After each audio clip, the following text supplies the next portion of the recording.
हमें लगता है ये ड्रोन कैमरे वाले जो आते हैं चोर कहाँ से आ रहे हैं कुछ समझ में नहीं आ रहा है। कहीं ये मोदी जी ने तो नहीं ये भेजा है कहीं सत्ते के लिए।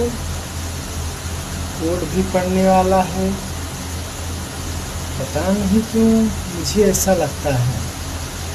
सालों ने ये तो मिलने भी नहीं दे रहे हैं अपने प्यार से किसी को। क्या करें कुछ समझ में नहीं आ रहा है। हमें लगता है कहीं योगी जी ने तो नहीं भेजा है, ये भी सोचता हूँ। नहीं नहीं ऐसा नहीं हो सकता है। देखते हैं क्या होता है कि ड्रोन कैमरे वाले को किसने भेजा है। चलो कोई बात नहीं।